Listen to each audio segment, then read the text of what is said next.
So in my last video, I showed off some pickups from a recycling center I went to, and 3 of those pickups included these 3 servers here. And in this video, I'm going to be I'm going to be doing a more detailed look at them. So I'll start with the one on the top. I'll just give you a tour of the front of it. So you can see there's a disk drive up here, and there are 2 hot swap bays. One of them is empty, the other has an 80 gig SATA drive in it. That's one of those black Seagate ones, I believe. Might be Western Digital. I don't know. Actually, I'll go ahead and pull it out. Actually, no, I won't. That bay is really sticky. Anyway, has 2 USB up front, USB 2. Power button, of course, dual NIC, warning light, power, and drive activity on there, and a reset and a mute button for the built-in alarm on that. So that's the front of it, and if we go around to the back, let me kind of just pull that out a little bit so I can show you that in greater detail. Let me think. Actually, that's not really a good place for the tripod, but if I move it out a little bit more and give up and take the camera off the tripod, you can see on the back we have a power supply that has a nice little fan in the back, and it's on, actually. And a board that is somewhat standard, you can tell by the I/O shield. There are 2 PS2 on there, 2 USB 2, a serial VGA, and 2, I believe, gigabit NICs. Don't quote me on that, though. And also the InfiniBand card. I think that's InfiniBand, actually. Not entirely sure. Go ahead and show you this one now. Different power supply, kind of like interesting looking. It also has the same hardware or the same I/O configuration as this one, but no I/O shield, and it also has a full PCIe slot and a kind of half-size one. And then this last server down here is the same as the one on the top, except different power supply, same motherboard and InfiniBand card. And I guess I should show you the front of these as well. Sorry about the messy, shaky camera work. So the bottom one has 4 drive bays. I'm still trying to figure out how to open those. 2 USB and a very interesting configuration of lights on the front. And then the bottom one is basically the same as the top one, except no hot swap bays and no disk drive there. So I'm probably going to be taking the second one, or the bottom one, and putting an ATX board in that and making it kind of a nice server, you know. And I'll figure out something to do with that, but I'm not entirely sure just yet. So I am going to go ahead and pop the top on the one here and show you. So put the camera back in the tripod and pop the cover. Should probably turn off the power supply as well so I don't get zapped. Yeah, so interesting configuration here. I showed this in the earlier video about the pickups, and it has the same fans as my Xserve here, except this one. Power supply is right here, of course. The 80 gig drive is up here. There's an empty bay here. Optical drive. 4 gigs of RAM per each system and dual AMD processors per each. One has a standard passive heatsink that's cooled by the air going through there, and one has a Dynatron blower on top of it. So that's pretty cool. I do like those blowers. They're kind of fun to play with. And yeah, so it's kind of standard ATX. It has a 24-pin up here, Molex up there for the drive things. This looks like a CPU power connector. And, I mean, there's really not a lot to show. I believe this is some sort of, maybe I can, let's screw it. Actually, might be able to get this. This is some kind of weird backwards PCIe connector thing. I mean, I have no idea how that works.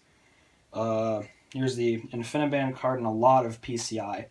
One PCIe kind of thing and a lot of PCI. So that's what that is. If I go ahead and pop that back on. So I already showed this turned on in the last video. If you want to see that, go ahead and look. It just boots into a no OS dialog, basically. So I'm going to go ahead and press that in and set the server down. Sorry for the loud banging sounds just now. So if we go ahead and drop this server, not literally, well maybe if I lose my grip on it. Did that with the G5 once. That was not good. Anyway, if we look at this server, there's a little thumb screw on the back. And I almost dropped this server in front of like 4 people because that top cover was not on properly at the store. This one is kind of weird. Let me grab my screwdriver, and if you remember the last video, there were a lot of papers on the floor, and I did not clean those. I can't be bothered right now. It's like 10 at night, and I'm tired. And I got back from a sleepover, and I haven't slept at all. So, yeah, if we look here, sorry for cutting across the shot here. I'm going to go ahead and pull off this baffle here. There are 2 processor heat sinks here, PCI and PCIe and PCI. 4 SATA up there. It has a BIOS postcode readout right there too. And this one is also standard. It looks like it supports ATX is what I'm trying to think of. So that's pretty cool. I need to get those screws out before I turn it on, actually. But yeah, so kind of an interesting, neat little server. Let's go ahead and pop off this part, because this is where the drive bays are, and I was having trouble getting those out, if you remember.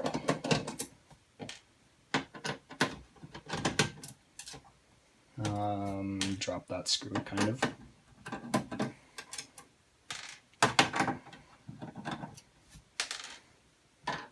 Screw right there, which means there's one on the other side. This is really terribly unprofessional. Oh, the cringe. So if we go ahead and lift this lid, it wants to come off. What's it stuck on? It's stuck on something up front here. Anyway, I'll figure out how to get those off eventually, but you can see it has SATA blah blah blah going to it. It has a bunch of SATA to Molex adapter things that go to the drives as well, so it's kind of not really a hot swap thing. It's more like you just kind of have to manually do it. So probably of a cheaper build, I'd say, because of that. I believe this is actually a tie-in server as well, and the reason I think that is because when I fire it up, it says something tie-in blah blah blah, and tie-in is a company I've considered buying some stuff from, but their equipment looked kind of proprietary, like their cases and stuff. Not to mention obscure and expensive. Also 4 gigs of RAM in here, so that's nice. I mean, it is only DDR RAM, and that actually looks older than DDR on this one. So go ahead and pull this off, and I'll turn this one off, that thing, because it will turn on after power failure, and I kind of want to have control over when it turns on, if you get what I'm saying. So let's go ahead and do it. So that it's behaving differently from when I used it first. The power supply fans come on, not the system. So I'm going to go ahead and actually start it now.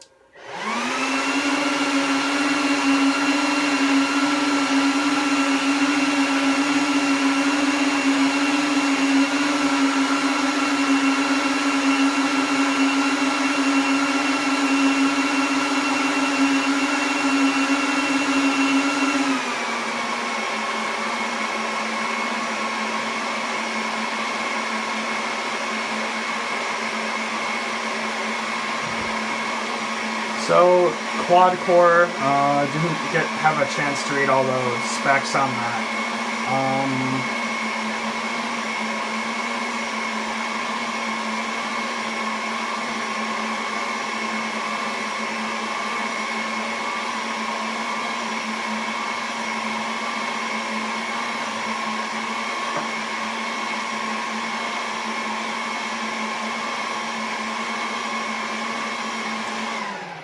So I'm going to go ahead and turn it off, and it really just, all these servers only go to the please insert boot device or whatever that computers do. We've all seen that. So I unplugged it, and it takes about 5 seconds for the power supply to lose power and the fan to stop spinning. So I'll set that one down here, and we'll take a look at this last one. So if I pop the cover on it, you can see it is almost literally the same configuration as the first one. Different InfiniBand card, also 4 gigs of RAM and a different kind of power supply. I do like this one, it looks pretty industrial. It's a Seasonic 400 watt it looks like, so that's good. That's really good. Yeah, ATX, everything, board is the same one as the first one. The second server we looked at is a different board, it looks like. So, yeah, it's, like I said a million times, literally the same configuration as the first one, except no optical drive, which is nice because it has this vent plate in the front. So I really like that. And then it also has another one of the 80 gig Western Digital drives, not Seagate, and a blank drive cage there. So pretty nice. I am probably going to take this case and use it in the ATX server. I just need to get a cooler. I'm going to try and see if this cooler will fit on the AMD system, and then I can just like rearrange the arrangement of the cooler there and find some lower profile DDR3, which I do have a shortage of DDR3. So yeah, with that said, I think that's going to be it for this video. Something else I wanted to talk about was something that I forgot. Yeah, I'm not going to keep you waiting. That's alright. So yeah.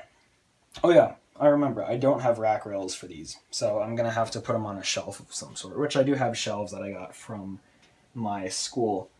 About a year ago, actually, they gave them to me to put some UPSs on, but they ended up taking the UPSs back because they were going to sell them. So anyway, I think with that said, that's going to be it for this video. So thanks for watching, I hope you enjoyed, and I will see you in the next video.